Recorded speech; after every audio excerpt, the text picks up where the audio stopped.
be beaming, I be booming down that block. Everywhere you go, you know they know I'm hot.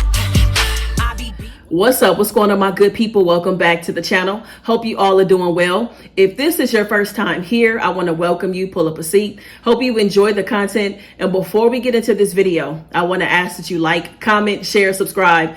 Go ahead and tap that bell while you're at it so you're notified anytime I drop a brand new video, go live, or schedule a premiere. All right, y'all. So today I'm eating some chili cheese baked potatoes. I got the chili, cheese, jalapenos, and sour cream. Now, before I get into this bite, I always try to top my sour cream. Whatever I put sour cream on, I like to sprinkle some jalapeno garlic pepper on top because it just gives it that extra oomph, you know? So I got to put a little bit on there before I take that bite. Okay. All right, now I'm ready. I am ready. All right. Oof, that's hot. Give y'all the first bite. Can y'all see that steam?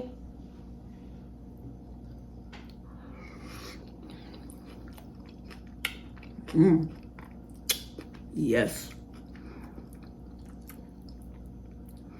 And it's kind of rainy out here today. So this chili, this potato, comfort, perfect. This is the perfect food to be eating right now.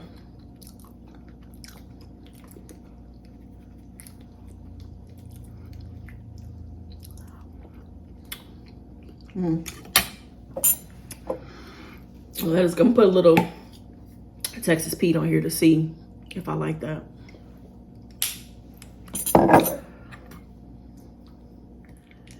I'm gonna give y'all a bite with some hot sauce for the hot sauce lovers out there.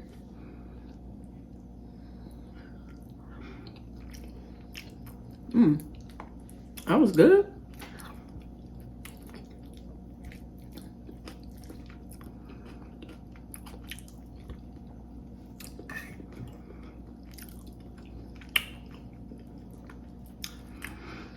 For my chili, I used ground turkey and kidney beans.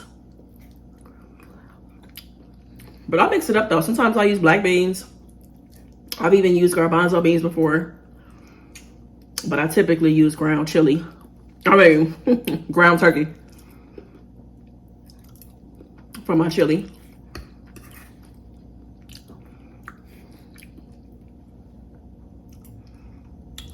See, I'm gonna need to really get in here and get the rest of this potato.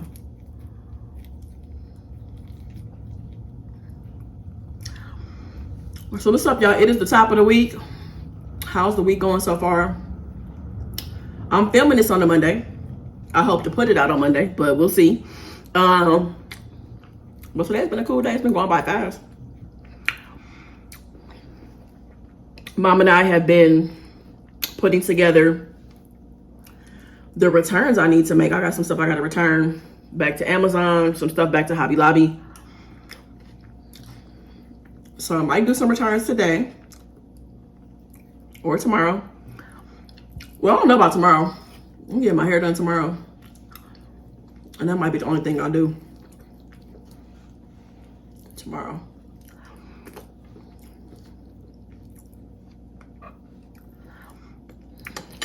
I was thinking like I need me some clips so that I can wrap my hair. I wonder if I even remember how to wrap my hair. It's been so long and I do want to keep my, my hair straight as long as I can.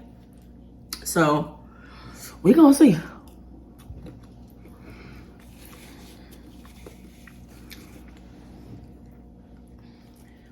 In today's video, I'm gonna be talking about some red flags that were always there for an old friend of mine that was a narcissist. We haven't been friends for some years now, but I was just, okay, let me tell you why I even thought about this. I thought about this because shout out to Ray Love. Lisha and I went live on Ray's channel yesterday. And shout out to Melissa as well. And we, two couples, we just talked about relationship things, different questions and topics. And one of the questions was about red flags that we've avoided in people in the past. And I answered that question from a dating perspective, but it made me think about the red flags I've avoided in friends too. So I want to talk about some of the red flags that I just ignored from this friend of mine. And like really thinking about this, y'all, I even have notes because I wanted to make sure I hit all of the talking points. And I'm going to elaborate on each red flag. And, you know, as I was thinking about this, I'm like, damn, like it really also made me realize how far I've come, because I think that if I encountered this person now, the level of awareness that I'm at now, I would have noticed these things and picked up on it. And me and this person wouldn't have made it as far as we did back then. But, woo. Some serious lessons came out of that friendship though, you know, so I don't have any regrets about it. Some serious lessons that I needed to learn came out of it. So I'll get to that a little bit later.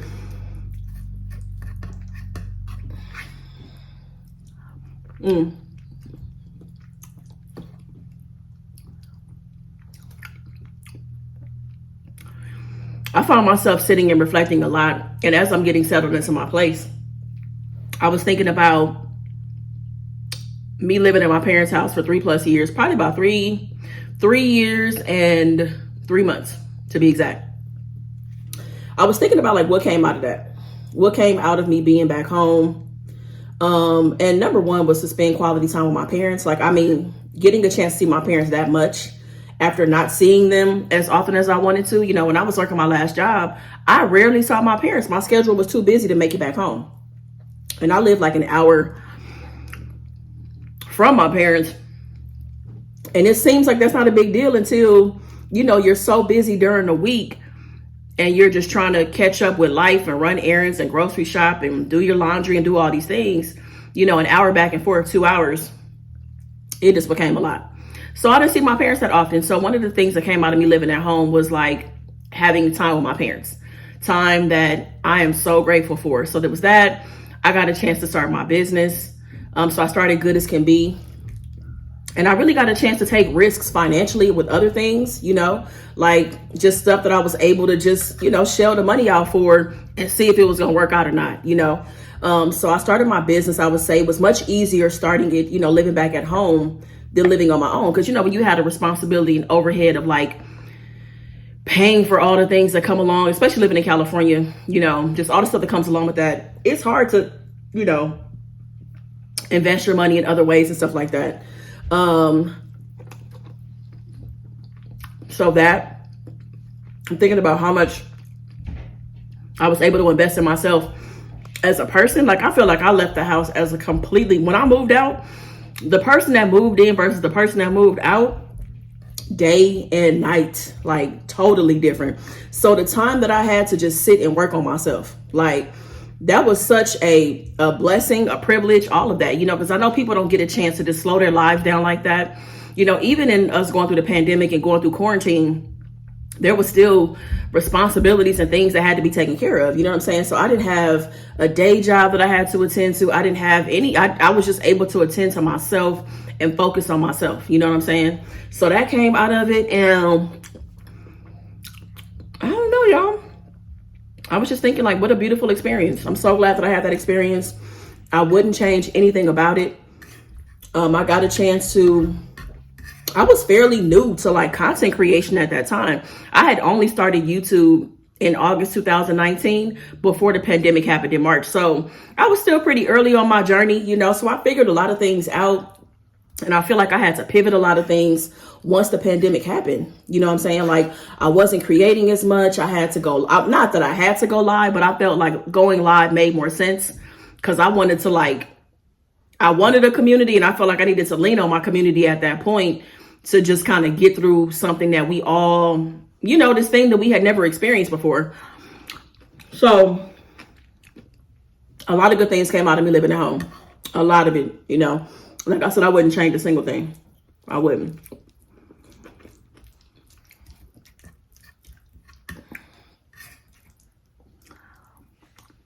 Also, too, I got a chance to pay off some debt, which was nice. Like as I was going through my finances and stuff, preparing for my move, you know, I saw the things that I had paid off, which is always nice.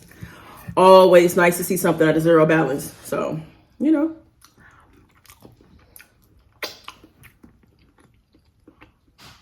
This was good. I'm so glad I added jalapenos. The jalapenos gave it an extra little like just like that spice. It's so interesting how much more I like spice now. And my palate has gotten so much better with spice. Because I feel like I couldn't handle not that I couldn't handle it, but it would just be a little overwhelming for me. I would say maybe about 4 years ago. So my palate has changed a lot.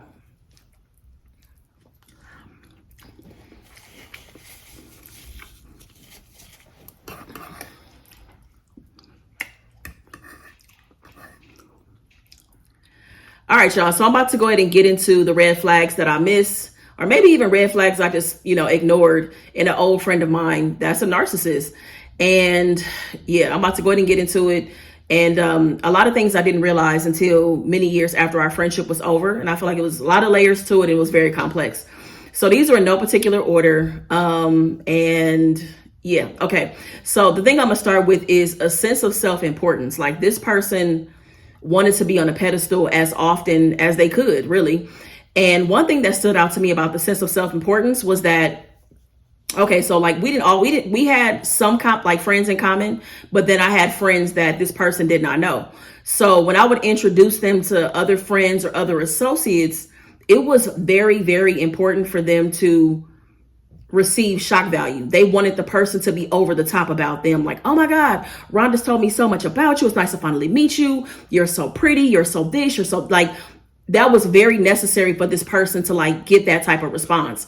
And, you know, cause I think for them, they processed it like, you know, I'm important to Rhonda, and like Rhonda talks about me, and Rhonda, you know, brings me up in conversation and stuff like that. So shock value was extremely important for this person. I cannot tell you how many times I've witnessed this.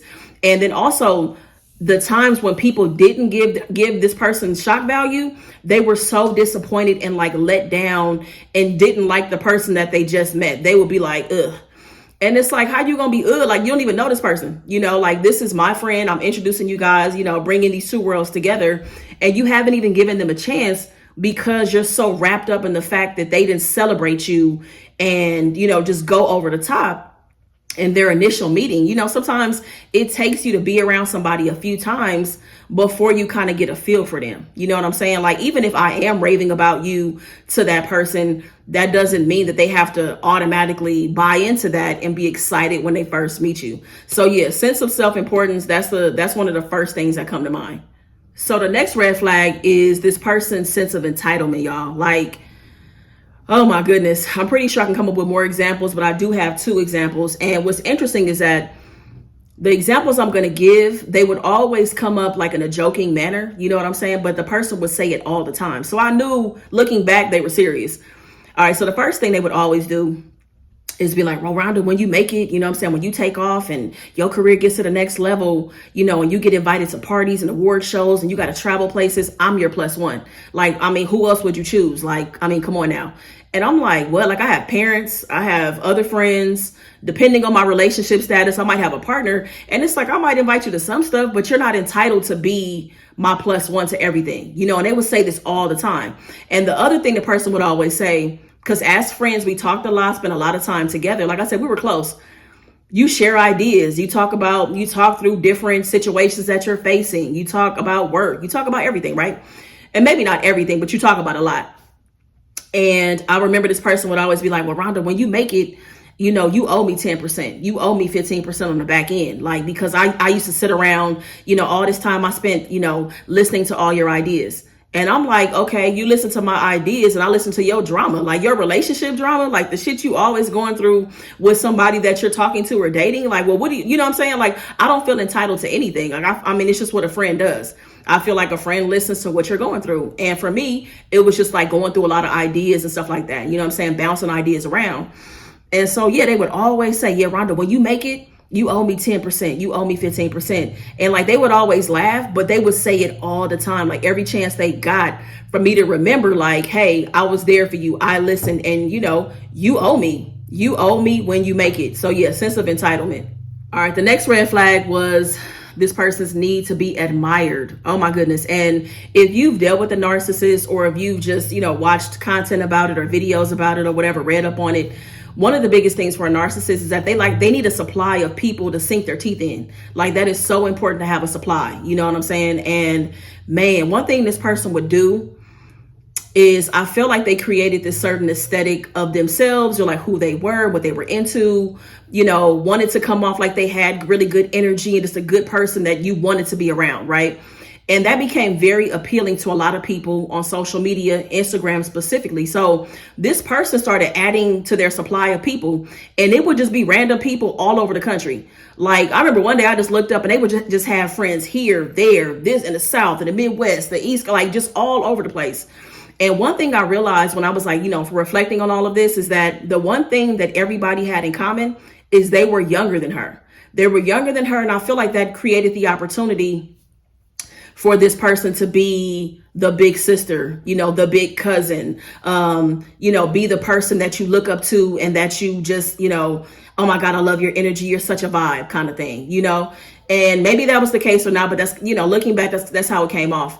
And I want to say the more that the person and the more that the people or the person, because sometimes it was like couples, the more these people admired her, the sooner she would go and visit.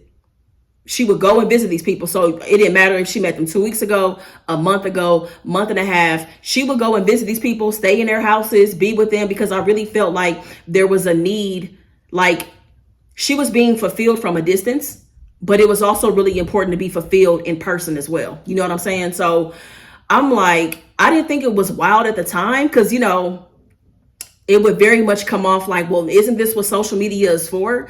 And yeah. So yeah, the supply, that was very important to be admired often, you know what I'm saying? Needed to be admired, needed to be, you know, people just, you know, bigging her up and just saying all of these wonderful things all the time. So, all right. So the next red flag that I missed in this friendship was that this person was always quick to take advantage of a situation for their own personal gain, always. And I'm gonna give you an example. So there was a point in time where we just weren't close. We hadn't talked in a while, right? This person was living out of state. I was living in California. And like I said, we hadn't talked in a while, no phone calls, text messages, nothing. So I get an email one day and the person is like, hey, I know we haven't talked in a while and, you know, hope you're well. You know, me and my cousins are going to Vegas and I know how much you've traveled to Vegas and how much you love it. So I'm looking for some things for us to do, you know, places for us to eat, you know, things we should try while we're in town. You know, I hope that this, you know, email reaches you well and that you're able to kind of help me with this trip. So I don't know why we hadn't talked in a while, but when I got the email, it was like, oh shit, like it's good to hear from her. You know, I wasn't expecting that. And, you know, whatever had happened, it was like, let bygones be bygones type of thing. I wasn't mad or anything. So I read the message and, you know, I got excited, like, oh, let me think about all the places that I love, the happy hours, the restaurants, the this, the that. Let me put a list together. Like I really took my time, put in a lot of effort to put this information for her, sent it back, and then that opened up our line of communication. So after that, you know, I sent the message back to her. She thanked me for it. That wasn't the end of the conversation. She came back and was like, I'm so glad you responded. How's everything been? So like it opened up the communication. We started talking and then we fell back into like being friends, being in each other's lives. And then that grew into this person becoming like a close friend of mine, you know, being a close person in my life. And yeah, I don't know if her supply was low. I'm not sure. I don't know. Was it genuine? One thing I do know for sure is that there was never a trip to Vegas. I remember like years and years after all of this stuff happened, we were still friends at the time. And I remember she said it jokingly, like there was no trip to Vegas. I basically just wanted back into your life. You pretty much. And I'm just like, I think I like laughed at it, but like looking back at it right now is like, damn. Like you needed to put your claws back on me. You didn't want me to go away too far. You didn't want too much time to lapse. And yeah, reeled me back in. You know what I'm saying? And the last red flag is the lack of empathy, a complete disregard for it. And what's interesting is that this person always wanted, forgiveness, grace, empathy, whenever they were going through something, whenever they did something wrong, like wanted people to forgive her immediately, And so it was really interesting when the shoe was on the other foot, when somebody did something, she was always quick to point out, well, this person did this, they did that, they feel this way about this, like making it seem like that whatever they were going through, they deserved it. Like, you deserve it, whatever. And I'm just like, damn, like you don't feel nothing, like you don't feel any kind of way about that person experiencing what they're experiencing, or that's sad, or that's unfortunate, or damn, like I can't imagine what that feels like. Nothing, just like blank, empty. And I'm like, damn, so those are some of the red flags. And I'm sure there are plenty more examples, but I don't want to have y'all here all day watching this video. And, I want to say this too, is that some of the things that I brought up, I think that many of us can have moments of like entitlement, moments of like, maybe taking advantage of a situation or whatever. But I'm talking about people, this is who they are. Every chance they get, this is how they show up. You know what I'm saying? In every situation, like nothing ever makes them, step away from being entitled, or they don't even realize they're entitled, because if I were to tell this person, hey, you're acting entitled, there's no awareness around that to be like, let me step back and wrap my mind around the fact that I'm acting entitled right now. I'm acting entitled to the fact that I've been a friend for Rhonda. And here I am saying that I'm entitled to money when she reaches her level of success or whatever, And so, yeah, I think there are moments and, that we may have displayed certain types of behavior, but I'm talking about somebody who is full on, like, this is deeply, without a shadow of a doubt, who they are. And I'm sure all of us have experienced somebody that's narcissistic, whether it's now, you might be dating somebody, you might be married to somebody. It could be a parent, it could be a sibling, it could be your best friend, it could be your coworker, your boss. Like it's around us, and I don't know, based on my experience that I've had with people who are narcissistic, because this person is not the only person I've experienced. But I think this was the first time that there was like language around their behavior, That's it, y'all. I just wanted to share that. And man, I'm so grateful for growth and increased awareness and, being able to see things for what they are. I've definitely had blinders on in my life for many phases and many years of my life, but I really see things for what they are. I understand how I feel around people, how my nervous system feels, how my body feels, just in general. Am I tense around people? Do I want to be present? Am I okay being vulnerable? Like I pay attention to everything now. And I'm so grateful that I have that in me to respond like that.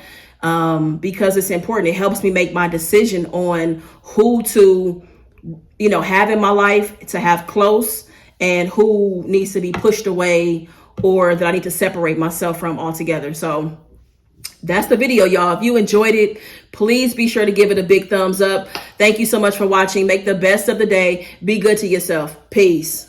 I be beaming, I be booming down that block. Everywhere you go, they know I'm hot.